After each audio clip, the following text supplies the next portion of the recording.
Good morning, good afternoon, good evening, based on where you're calling in from. And welcome to the next great panel here at SID. My name is Such Dakowitz. I'm the president and CEO of Nathan Associates and a member of SID's board of directors. And it's really my pleasure to be here today to welcome you all and to ensure that you are getting as much out of this as possible in our virtual environment. Let me just take a moment to kick off this wonderful panel and introduce the moderator facilitator, and then we will move into the substance of the discussion. Of course, as we all recognize, COVID has highlighted so many weaknesses, shortcomings, challenges around the world, and in virtually all areas and industries. And certainly international development, is not immune. In fact, in many ways, and almost by definition, our teams are becoming a new type of frontline workers as the twin crises of health and economics intensify, divides, establish new requirements, and set in motion a very dynamic future environment. Our discussion today is going to address a wide range of issues that our teams and our companies face, as well as what we might be able to do about it going forward, not just in a COVID crisis environment, but as a key lesson learned for improving what we do and how we do it around the world. Navigating us through this discussion is going to be Eric Redding, the Division VP for Development and ACT Associates. Very quickly, I want to highlight some of his many accomplishments. These include over 25 years of experience working in both global development and as a social scientist. He also has taken a very interdisciplinary approach to everything that he's done, focusing on health, energy, governance, economics, and agriculture, and the integration and the sweet spot among these. He also has been widely recognized as a speaker and a lecturer. In terms of lecturing credentials, he has been associated with Georgetown University, Florida State University, University of Kentucky, Virginia Tech, and National Defense University. He is also a frequent speaker on topics ranging from innovative finance to food security. And if he has any spare time left after all of that, I want to highlight that he's also a PhD candidate in governance and globalization at Virginia Tech. So with no further ado, over to you, Eric, and I wish the panelists and the audience a great session and discussion. Thank you. Thanks, Susan. That bio makes me feel both old and tired at the same time. But first, I want to welcome our panelists here, and I'm going to give them a chance to introduce themselves as they answer the first question. But really happy to have all of you here and talk about the trends that we see in development in the macro sense and how this world that we've lived in over the past year plus has really changed those trends. And we have a terrific group of people today coming from RTI, Chemonics, Tetra Tech, and Deloitte to talk about those topics. So I will get things started by asking a question of all the panelists that the pandemic has accelerated trends already underway toward programs being implemented more by in-country nationals and less by foreigners. And if you could first introduce yourself and the role that you play in your organization, and talk about how that trend has played out within your own unique organization. And we'll start with Audrey. Hi, everyone. I'm Audrey Spencer with Comonix International. I'm currently serving as the Global Practice Lead for Education and Youth. And it's a pleasure to be here with you all today. You know, this has been an aspect of development work that is something we've all been thinking about long and hard, and trying to think about how to hold ourselves accountable for creating an enabling environment for more locally driven solutions. And I think, from the Chemonics perspective, having a baseline of about 90% staff globally that are coming from the countries where we work is sort of a minimum standard that in terms of operation, the way we've attempted to approach this, and that's been going on for a while. So it isn't exactly anything new, but it is a way of moving through the development space. And I think with COVID, we've really seen an uptick in connection between people on projects, in practices, using technology. And I think one of our sort of internal success stories has been massive increase in use of platforms like Yammer, where our technical staff and management staff on projects are finding each other on these platforms and tapping into each other as sources of expertise and coaching and learning. And that's been incredibly exciting. For our education and youth practice, we average about 13,000 interactions a month through our Yammer network. And have a regular attendance of about 200 plus staff and employees from around the world, finding each other to help each other solve problems, and that's been really, really exciting. So I'll pause there.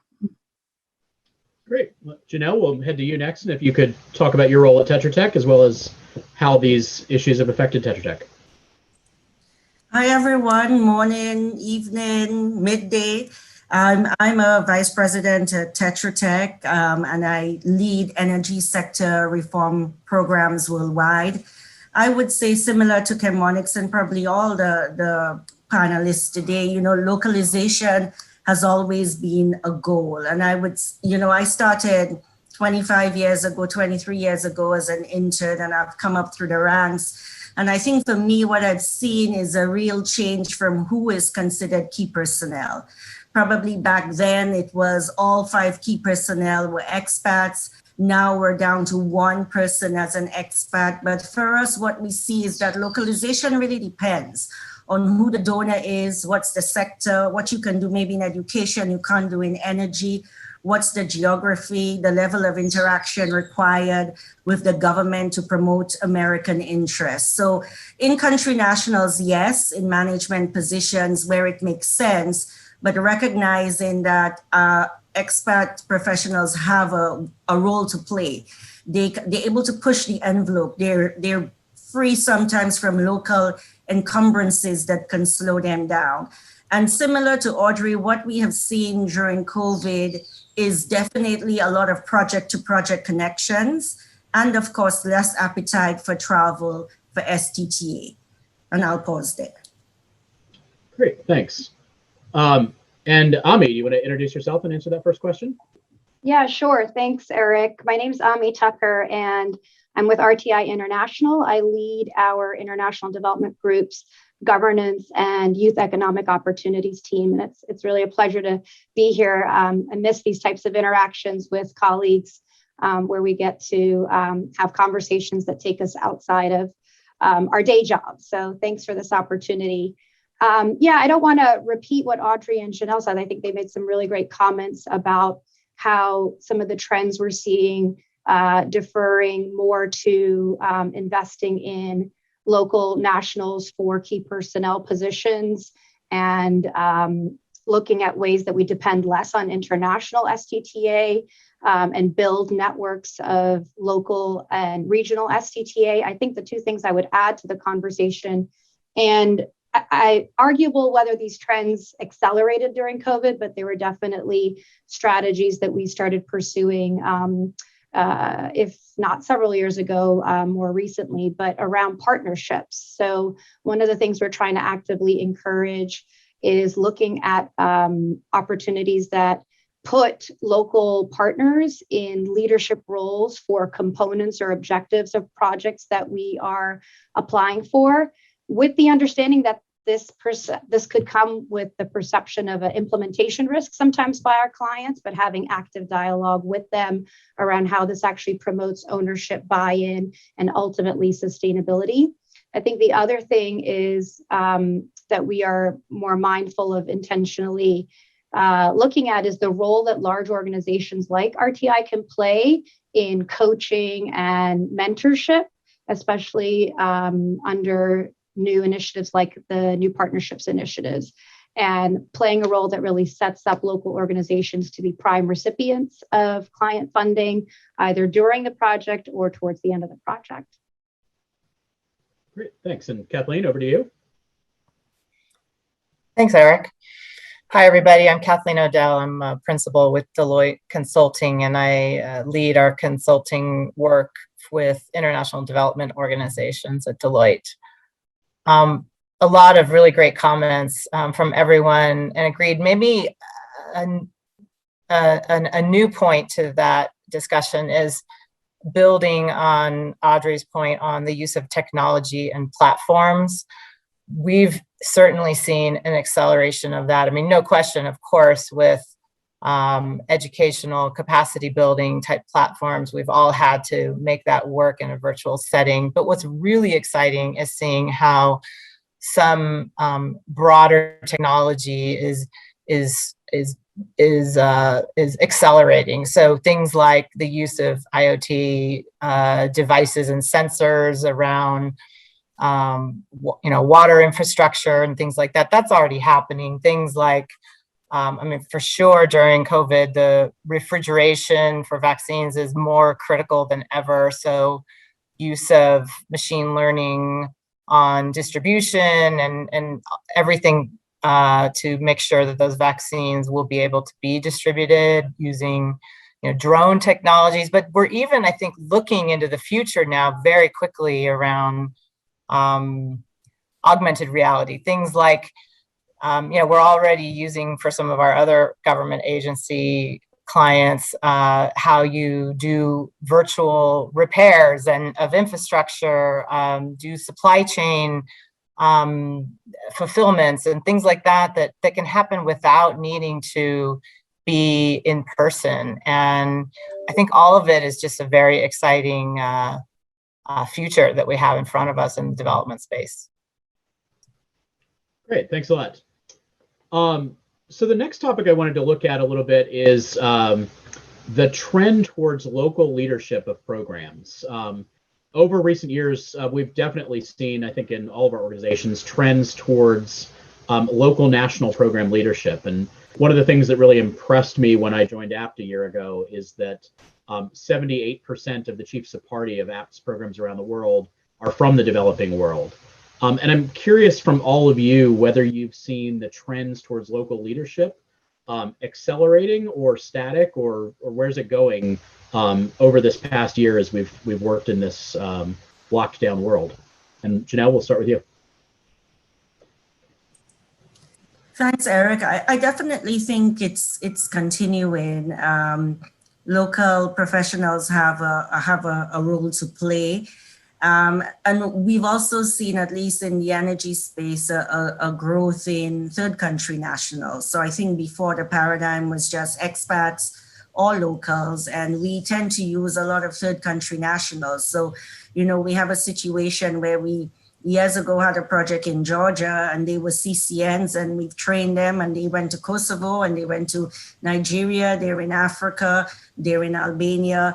And so, the need to keep that workforce that you're investing in and you're training as a local professional and, deploy them in other places. So I think that mix of the third country national as a way also to promote self-learning, because they're somewhere in the middle, taking somebody from Pakistan to put them to work in Afghanistan, or taking somebody, who's worked in Nigeria and putting them in another country. Yeah, I actually can attest to that within Tetra Tech personally. When I was a chief of party in Kosovo, I think every one of my team leads for Kosovar are now working for Tetra Tech somewhere in Africa, implementing energy programs. So you guys have really used that network to spread that learning across the countries that you work in. So Kathleen, I was going to go to you next to talk about how this has affected Deloitte. Sure. We're definitely seeing it. I think it's kind of an all of the above strategy. Local nationals, as Jeannelle said, third country nationals for sure. It's, for us at Deloitte, because we have local permanent offices in 120 plus countries around the world, that has really helped us accelerate the role of local nationals in delivering our technical assistance and capacity building through that network. So that's been a helpful aspect. But I think, more broadly, this has, represents, how we're thinking about racial equity in development in general, the role of the local, national, how we even have categories of, local versus expat and that kind of thing. Certainly, we at Deloitte are working with development organizations as we think about that within the context of international development. Helping organizations think about how they use machine learning to analyze their DEI impacts of their programming, that kind of thing. So I think it's all interrelated. The staff that are delivering and the impacts it's having within that context is really important. Ami, do you want to tell us a little bit about how it's played out at RTI? Yeah, and Eric, kudos and congratulations to APT. I think to have those kinds of high percentages for chief of parties is something that we all strive for. I would say we have made significant headways in certain sectors like health, where our leadership reflects the countries where we operate. But generally speaking, we're the majority of our chief of parties are foreign or TCNs. And again, I think the TCN model is a very interesting one, and one that we should look into more about how we are taking expertise in a region and applying it in similar country contexts.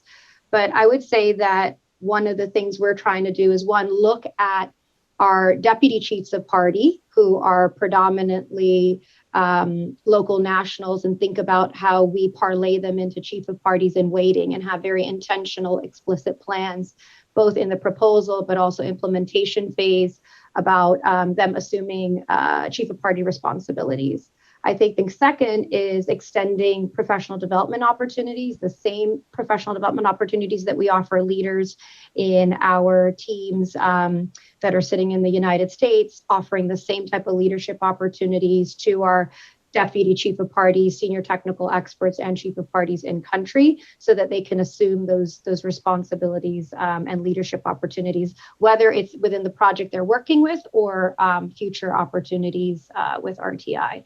So those are two things. But I think a challenge, and this is for our community to open this dialogue with the client, is that the requirements, if you look at chief of party requirements, largely haven't changed over the last decade or so. And they tend to still be very restrictive in terms of years of experience. And we all know, when we see 15 years of experience, you look then for a chief of party candidate that has 25, 30 years. And when you get down to that pool, the honest truth is, it is a small group of white, older men that tend to be the quote unquote qualified, or seen as qualified for those positions. So I think the more we can do to have an open dialogue about what those criteria say and imply to organizations like ours, and how we can be incentivized actually to put forward more diverse, qualified candidates, would serve our client well, and it would serve our sector better. Great points. Audrey, how about at Chemonics? A lot of similar approaches and interventions, so I won't repeat, but perhaps just to add, really thinking about leveraging partnerships in interesting ways, and really embracing a philosophy that, if we are going to see a shift in the power structures that drive the way we work in development now, and we're all hungry for a change, that we have to get into the growth mindset together. and you know that we're creating opportunities and an enabling environment for us to all move forward together as expert learners. None of us are done, right? So if we can, through whether it's through learning opportunities that come you know, structurally or systematically and pertain to the organizational health, you know, to help people advance and be recognized for expertise that they have, or for those of us who are in positions of privilege where our expertise is recognized as expertise in a different way than colleagues on, you know, technical teams or you know, or however they're positioned within projects, that we're really honest with ourselves about that. And we hold ourselves accountable for reflecting on power and expertise and the way that we use it or release it, which can be a really scary thing. You know, having those gut check moments where you're asking yourself, is this my moment or is this someone else's moment? And does this entrench my expertise and make me safer in this system? Or is this an opportunity to bring more people to the table? And I think that's a terribly uncomfortable feeling that all of us have grappled with from time to time. But being able to talk about it and be vulnerable about it is part of organizational health that Chemonics has really worked on developing a maturity model around, so that we can hold ourselves accountable for doing that. And that's been you know, put forward through a standing committee on racial equity and with certain corporate goals, so that we are truly holding ourselves accountable for that within the organizational health of our offices in DC and London, as well as out on projects. Thanks, Audrey. Ami's comments about third country nationals in particular resonated for me and made me think to a conversation that I was in this morning at the Thinking and Working Politically community of practice that a lot of these same organizations are in. And somebody who'd been involved in a lot of political economy analysis and adaptive management made a metaphor that said that when you're carrying out a political economy analysis, it can be very hard for the participants in the system, who are like the fish in the sea, to actually make an observation on the ocean, because it's the world that they live in. And I think that's an interesting dynamic as we think about some of these things, and how can we bring both that comparative perspective to be able to see the system for what it is, as more and more of our workforce that is working on changing the system is actually a participant in that system themselves. And I think it's a pretty profound question that all of us as development practitioners and all of our organizations need to be wrestling with, particularly as we integrate more of that thinking, working politically into the work that we do. So the next question I wanted to give to everybody was to talk about the shifting models that we've seen in development. If I look over a 20 or 25 year frame, we've shifted from talking about technology transfer to technical assistance to capacity building. And my belief is that really has been driven in large part by a reduction in information asymmetry in the world. As information is available more dispersed through the internet and lots of other things, that has leveled the playing field as it relates to information. But travel restrictions during the pandemic have particularly made pretty profound changes to the short-term expert model that kind of dominated development for a long time, and the fly-in, fly-out expertise that was really a big part of all of our worlds. So I'm curious how you have seen that that short-term expert model shift, and where do you see that going into the future? Maybe on this one, we'll start with you, Ami. Yeah, sure, Eric. And I was thinking about this question in the context of broadening it, because in many ways, the impact felt on us, we were grounded, right? Internationally, all travel was grounded. But COVID also meant within the countries we operate, travel internally in those countries was grounded. People were not getting together for physical meetings or training. So I think the adaptation isn't just necessarily in the context of, international staff flying in and out. And I would just say, from our perspective, yeah, there was a lot of, everyone was concerned. Are we going to be able to deliver the programs and the commitments we made with the quality and impact that we envisioned? And I think for the large part, what we learned was that a significant number of the meetings that we presumed had to be in person, right? We had to get on a plane to have that meeting, actually didn't need to be in person. And so I think we're going to see the continual streamlining of some of the travel that was presumed before. But a positive development in my mind is also conferences, even just like this, that tended to have restrictions and exclusivity because of where they were held and who could come, have also given more opportunities to professionals and colleagues from lower middle income countries to be able to not just participate, but be panelists and be on the platform for dialogue. And I think that those are all positive developments. And I hope we continue to use hybrid models that allow for that, that kind of access. Just two quick, I think, positive learnings for us in terms of training. In Zambia, we were committed to doing public financial management training in person and realized very quickly we had to pivot to a virtual platform. And in doing so, with some careful planning and creativity, actually found that we could reach more than our intended target. So instead of 250 public officials, we were able to reach 600. And yes, it took very careful facilitation, ensuring high levels of engagement in the virtual platform, but it actually expanded our reach. So that's a great positive outcome. In Malawi, where we had a target of doing over 10,000 teacher training refresher courses. Now, anyone knowing teacher training knows that it's really high touch. It's a highly experiential model where you're working very closely with the teachers. In that instance, we were able to quickly pivot to modular classes, distance learning, and ultimately benefited in large part the female teachers who appreciated being able to do it on their own time. We also did find that hybrid approaches would be much more impactful than moving fully to a virtual model. So using technology and virtual platforms in the pre and the post to ensure that the learnings from the teacher refresher training courses could really be absorbed. But those are just two examples from our projects in Africa.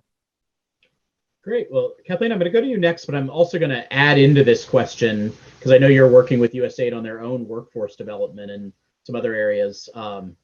The question was around whether any of us have found effective ways to advocate for changes in things like position descriptions or the types of short-term technical assistants that are approved as experts and donors, and if there's any learnings that have come in that. So the question in general on short-term TA, but also on have we found ways to change the system? Sure.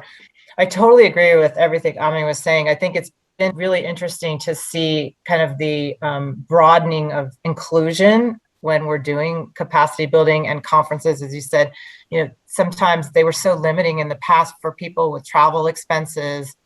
And so that has been a hugely positive development in terms of the widening of that impact.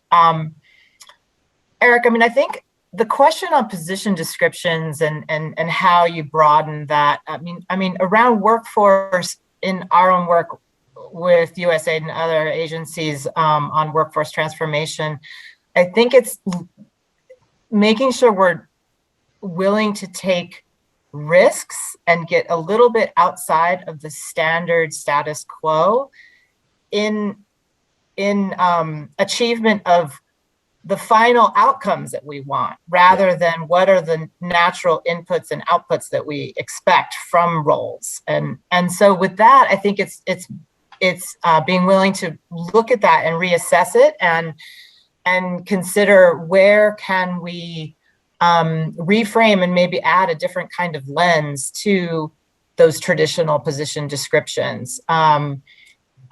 Again, agreed that we typically see this need for 20 plus years experience and all of that, where it's been limiting that pool. if our goal is to widen the pool, and I think all development organizations and all of us are looking at that constantly, then that's really our approach, is thinking in the end, what do we really want to get out of this, and maybe taking a chance with a new framework and a new lens. Great. Well, Audrey, what about your perspective from Chemonics on this? Sure, I would concur with all of that and say, additionally, one of the effective mechanisms to sort of make these requests are working together with, our peers, colleagues, competitors, through things like Basic Education Coalition, to sort of present unified messages back to donors about the need for this and to help raise awareness. So activating our sort of coalition around that has also been effective, I think. Great. And Jeannelle, on the short-term TA and also how we change the world? I want to build on Kathleen's point and Ami's experience on broadening inclusion. We've also seen the benefit of COVID and pivoting to virtual, broadening inclusion internally. So all of a sudden, the junior staff that you couldn't afford to travel or USAID would not approve could actually help deliver part of the workshop or part of the training. So it's really provided our junior staff with a lot of opportunities to be present and to be heard. I think the other thing that I've seen is a real focus on soft skills. When you fly in and fly out, you've got this scope of work that you have to deliver, and you're really focused on that. But with going virtual, you have an opportunity for more sustained interaction over a longer period.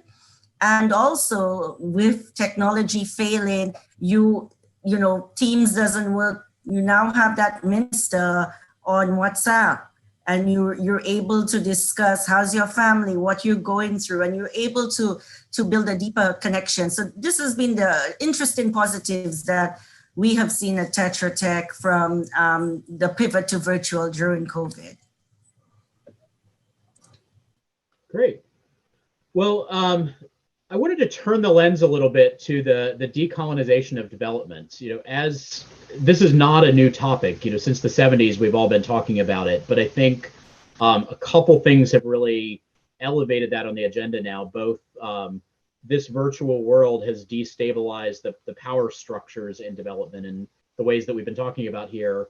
And obviously, as all of us has focused particularly on racial equity, and I think all of our organizations are really deeply committed to equity and looking both inside and outside at the world in that. But these questions that are now really at the forefront of all of our thinking of decolonization of development, how is that affecting your organization, and how is your organization looking at that set of questions? And maybe we'll start with Ami on this one. Yeah, Eric, I've got a couple of thoughts on this. For RTI, I would say, to me, the decolonization of aid, it falls squarely in the larger, racial reckoning conversation we're having in this country. And as an organization, well, I'd say we weren't one of the first organizations to come out on this issue. I think our approach, maybe, and it's our research DNA, was very much about kind of looking internally and looking at what our baseline experience has been, and wanting to think of this as the long game. So in many ways, we were able to translate that into a strategy that looks, 3, 5, 7 years now. How is RTI and our colleagues going to hold us accountable for the change we want to see? But I would say there was a lot of confusion in the beginning. And I actually was talking to a colleague this morning who said a wonderful phrase to me. I think it came up in yesterday's interaction session around, there was a listening session, and it was that confusion is actually the beginning of elimination. And I loved that, because what it said is, if we're having these conversations about what to do and what's my role in this, and how I know that this is not where we want to be and we want to be somewhere else, that's a good thing. And as leaders, I think what we need to do is make the right decisions that guide us to action. So at RTI, one of the things we've done is set up an equity, diversity, inclusion, and belonging unit. And it's really across our institute. So, RTI works, two-thirds of what we do is domestic, and a third of the work that we do is international. So it's really looking at a framework that would allow us to take action both in the United States, but also then thinking about how are we perpetuating a model or a framework that remains status quo. One of the things that our colleagues in the international development group took initiative on is to develop a cultural competency training. So this is a 3-part series training that we're going to pilot this year. Happy to share it with others. Sure, you guys have other efforts that are very similar, but it's looking at the literature review on decolonization and development theory. It's then looking at RTI's practices, behaviors, and policies that perpetuate some of these models, things like our terminology that we use, field office versus home office, looking at how we design our research and development programs, looking even at our benefits packages, right? Whether it's for national or international staff. So those are all things that our training is going to help us take a much more transparent and open and honest look at, and then also at the individual level, how we change our mindset and mind frame to shift away from what is really a savior approach, right? That the West is coming in with the resources and the expertise to save and help, and move it to a partnership approach. And that takes individual change, but it also takes organizational change. So those are some of the things that we're focused on. Great. Jeannelle, you want to tell us a little bit about Tedra Tech and the decolonization of development?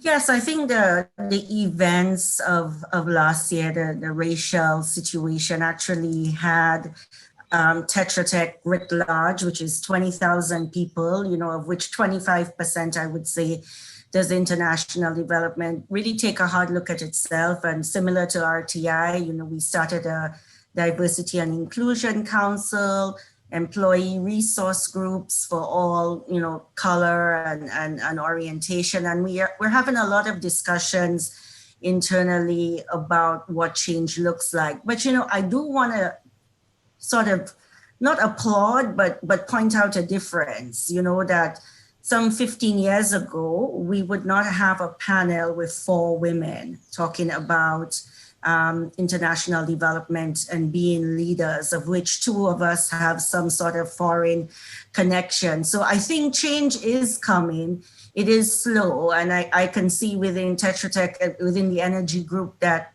we work with, 5 years ago, an engineer was only male. Now we've got female engineers. So for me, it's really about what you do internally, not just what you're conversing about, but who do you hire? Who do you designate as an expert? Who gets to travel? And so I think the reckoning that the firms are doing that focuses on diversity and inclusion, the elimination of the home and the field office discussion, so that we're just one team, all leads to that change. However, we have to be realistic. There's some places in the world that we work where they want to see the old white guy with the gray hair, Egypt, Pakistan, some of the places. And so, yes, we want to modernize and decolonialize, but there's some places in the world that are maybe still holding on to that image. So maybe you bring that person with a junior female engineer, who gets that exposure. Great point, Jeannelle. And so sometimes I forget that I'm very comfortable being the only man on this panel, because at APT, my boss is a woman, and most meetings I'm in, I'm the only man, but that's not necessarily normal across all organizations, or certainly across all countries where we're doing development work. So, but I think, we can't forget the gender is important, even as we're thinking about race and nationality and the power dynamics of development that we're all addressing. Kathleen, you want to go next? Sure. I think building on what Jeannelle just said, we have to bring our counterpart institutions along this journey with us. I think that she's absolutely right that that's often not the expectation of who they're going to see as their technical assistance provider. So it is something that's a journey on that. But then what Ami is saying, it does start from within each of our organizations. When we think about this savior mentality, this decolonization, I think, we at Deloitte certainly have had an incredible journey this year as well around diversity, equity, and inclusion. We published for the first time our DEI transparency report with all of our workforce demographic data. Really proud of that. We certainly found that we have work to do, especially at the leadership levels within Deloitte. And so when we've made some very important commitments around increasing our representation female and ethnic and racial diversity, especially Black and Latinx. And so, that's going to then play out in our international development commitments as well, across our work in lower and middle income countries. So I think, cultivating this, our own sense of allyship and anti-racism, and all of that is going to play out within this emerging markets, this international development context, and will be important. But it's certainly a journey that I think has been accelerated this year, but we still have a ways to go on it. Thanks. Not to jump in, Eric, but I love what Kathleen said, and part of it reminds me.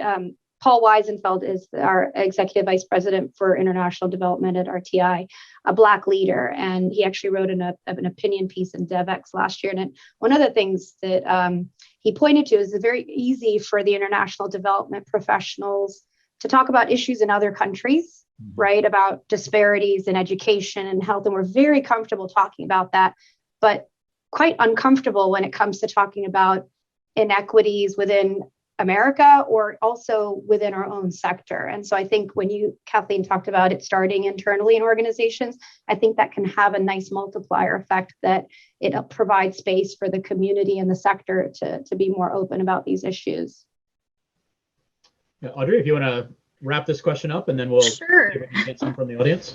So that was a perfect segue, Ami. One of the things, we looked at structurally at Comonix as a way to live our values was knowing that we can't just leave them on paper, or within the framework of a maturity model. We need to give our team tools and time so that they can talk the talk and walk the walk. And part of that has been developing an inclusive language and imagery guide so that people are more comfortable talking to each other and knowing what to say and being able to practice using kind and inclusive words with each other as we solve problems and work together.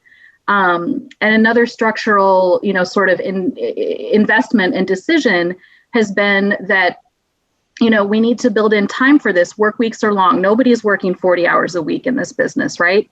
But one thing we can do is structurally decide that, for Chemonics, there's 8 hours a month that are allowable for employees to,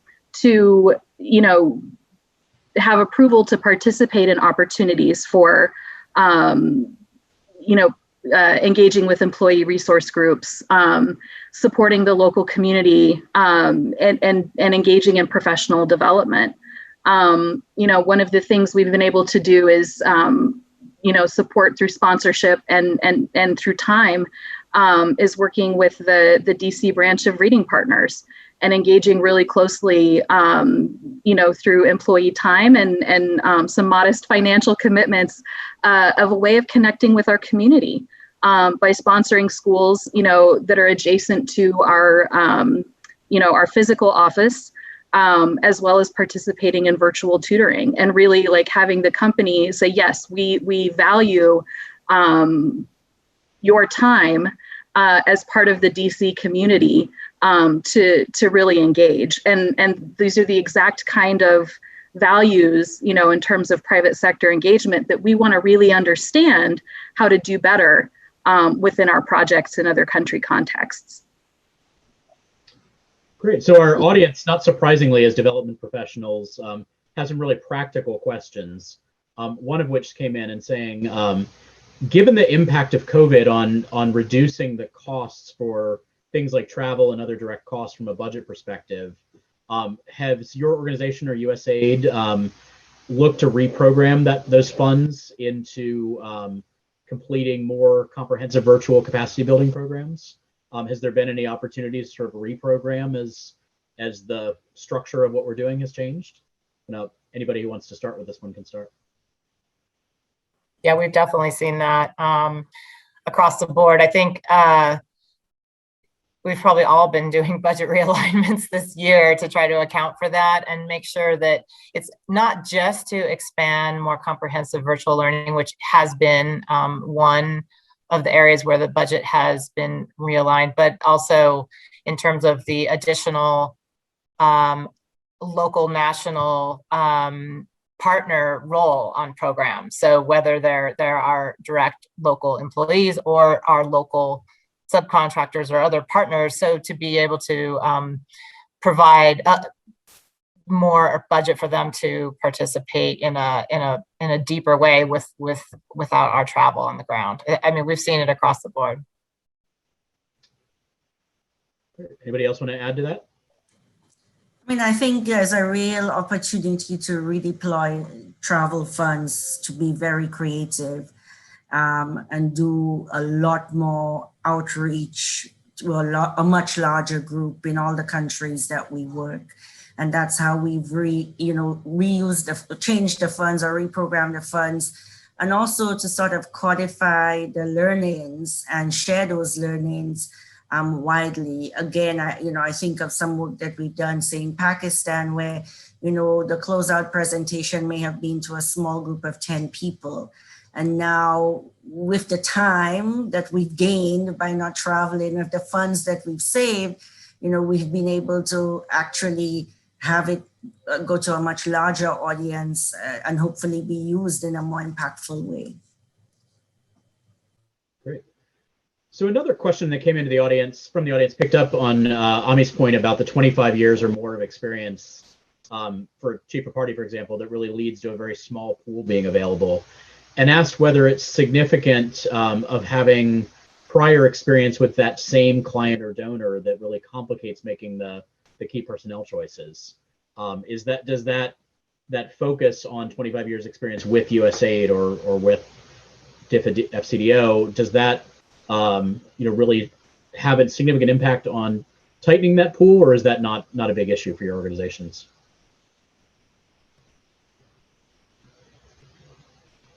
Anybody wants to start? We've seen it impact our recruitment and it's a catch-22 a bit about having prior experience with USAID or the kind of project management experience. But I think this is where, again, we need to be more open and flexible about what we define as experience, right? Just because you haven't managed a USAID or even a donor-funded project doesn't mean you don't have the capacity to manage complex programs, whether with the government or other multilaterals or just other experiences in life. So, Eric, one thing that is an interesting trend is we are increasingly seeing in proposals the ask that we prepare the job description. Yep. And the roles and responsibilities for the key personnel. And I think it's an opportunity for us to actually make the case and not require that USAID or other donor experience, not require that 25 years, and then explain why it's going to work and what's the supporting infrastructure that you'll have around it to make sure that team's successful. Yeah, I would agree. I think that trend really allows us all to be a little more creative in using a more diverse pool of resources and building the right structure around it. It's a great point. Does anybody else want to add to this one before we move on to another audience question? I'll throw a word out there. And it's a word that is definitely gaining a lot of buzz and traction in the education space right now. It's a simple word: trust. And the way that we approach design programmatically for capacity building, and the way that we think strategically about staffing. I think, there has to be an evolution in the amount of trust and assuming the best in each other as we all move forward. And I think, when that becomes a guiding principle, some of these things, really start to accelerate. Great. I'm going to solicit. Oh, hang on one second. I'm going to solicit more questions from the audience while Jeannelle answers the last part of this one. I was just going to share my story. So I was put in as a COP when we lost our COP on a project. And I remember going to the senior VP and saying, look, I'm not qualified. I can't do this. And I remember he's like, there is no perfect candidate. You are known, you deliver, and you will show your worth to the client. So I think, Audrey, what you said really resonates about taking a chance sometimes on people, because I know that chance led me to a lot of other things. And there is no perfect candidate. Yeah, and I really agree with that. This is such a point of passion, but I'll just say, this is really where the more we can embrace shared leadership and even more feminist approaches in the way that we approach management and behavior change, the better off we're all going to be. Jeannelle, your comment really resonates with me too. I've talked to a number of Black colleagues or women colleagues, and their moment or chance is usually when a chief of party leaves or a project's in trouble and someone has to come in and fix it versus being proposed, right, as part of the application. And it shouldn't have to be that way, but that is usually how they break into the market, prove themselves, and then get other opportunities. So your experience resonates, but we need to create more access ultimately so that it's not those small windows that allow more inclusive candidates and leaders. Yeah, I really couldn't agree with that point more, that we've got this weird phenomenon in our world that you can't be a chief of party till you've been a chief of party. And the selection process at the tender stage perpetuates that in a very ugly way. And it's really up to us as organizations, I think, to use those opportunities where we can take action outside of that tendering process to give people opportunities that wouldn't have them otherwise. And I know that in organizations I've been in, there's been a lot of intentionality around that, saying here's a chance that we've got, and we can take a chance on a person. And I think it's really essential that we do that, but it's also essential that we change the system that's perpetuating that you have to have done it for 25 years to be able to be proposed. Those are both really critical points. So another question came in from the audience about diversity, that diversity is often focused on ethnicity, gender, and less often do we talk about age and disability. And recently USAID started to talk about more language around age and disability. And do we see the gap as including disability specifically in our companies, and how are we addressing it? And this, as the parent of a disabled child, this is something that I've really had on my mind, that we talk about gender, we talk about race, we talk about other areas, but we don't really focus as much within development on disability as we probably should. Any perspectives from any of your organizations focused on that? Audrey, I know Chemonics has actually done a lot of work on integrating disability into the JASI framework. Yeah, I think, some of the things we've learned is through partnerships and, even, things like internships, intentionally being able to engage interns who speak sign language, different things like that have really helped us advance our belief, and commitment to being truly inclusive. And, our JESI team has worked really hard to develop a SHEA toolkit that intersects with all of this and helps, project teams understand the dynamics of their own sort of sub-organizational structure to create those kinds of opportunities. Yeah, I would just say, Eric, when it would be interesting to see how indicators and metrics might evolve in this space, because we're not really asked to measure this yet, but we do what we're asked to measure. And so it would be interesting to expand definition around diversity, equity, and inclusion to be broader for USAID and other development organizations to capture some of that. Certainly for us at Deloitte, I mean, we have a pretty wide definition around diversity, equity, inclusion that does include all of these things and more, mental health, et cetera. We have, and we drive it down. It's not just at the kind of high 30,000 foot level, but we have what we call, project-driven inclusion. So literally all the way down to every individual project level, we bring that teaching and awareness building among our team members, because all of those facets, I mean, it's even broader than the ones we've talked about so far. Yeah. Ami, did you have something to add to that, it looked like? Not to, I think, Kathleen and Audrey's good points.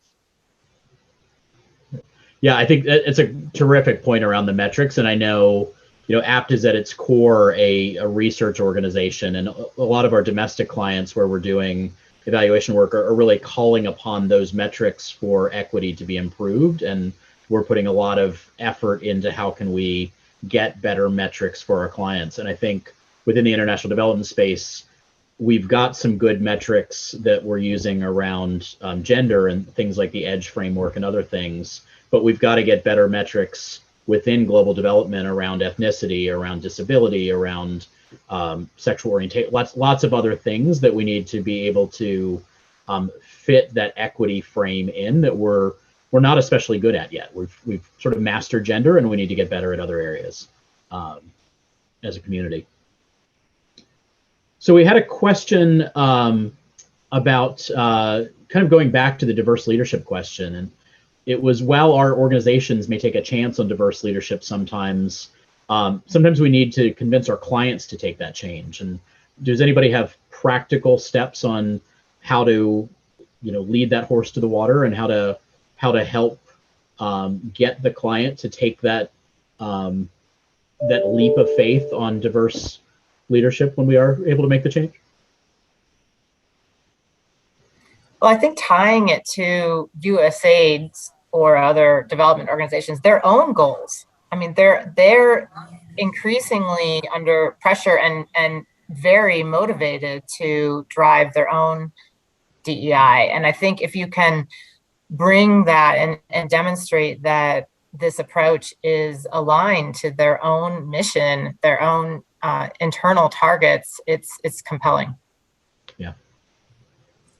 I was going to add, it's also writing it into the conditions of assistance. In some countries, we use a task sustainability plan, and we indicate a certain number of people that are trained need to be women. And it's really also exposing within your project team, within your SDTA, women or other, minorities, so that, they're able to see, look, here's a woman leading a workshop on, XYZ. This could be your organization as well. Yeah, and I would just add to that, in our individual interactions with our clients, we have lots of opportunities for informal dialogue with CORs and AORs and mission directors, and just continuing to ensure that this topic is something that we care about individually as organizations, and then using collective platforms like Interaction and others. We're all parts of lots of alliances where we have opportunities to engage and interact with the donor formally too. Audrey, anything to add to that? I think just a helpful reminder, as folks who have the privilege of being decision makers at times, taking that moment to pause and reflect on, is this decision being made from the perspective of nothing about us without us? And really letting that be something that helps us heighten our self-awareness as we work together across languages and cultures, and and all of our differences, to make sure that we really do have that accountability, starting, right from the beginning within ourselves. That's great. Yeah, I would add to that I think we all just have to be on the lookout for those inequities as they exist, and we have to be intentional about doing what we can to deconstruct those inequities. I just came back from Congo last week, and we have a very large health project there, and all of the senior staff of the team were men, across the whole team. And when we had the opportunity to change the chief of party, we made a very intentional decision to put an African woman chief of party in place, over what is an all male team under her, because we really have to work to change the norms around that within that project and that country. And I think those, being intentional about eliminating those kinds of inequities is something that all of us on this panel and across, the audience here, we all need to be really committed to. So I want to thank all of our panelists, Ami and Audrey and Jeannelle and Kathleen. It's been really terrific to get to know all of you better as we've prepared for this panel. And thank you all for your insights, and really appreciate the work that you're doing for the advancement of this great development mission that all of us are in. Thanks so much, Eric. Great conversation. Yes, thank you. Thanks, everybody.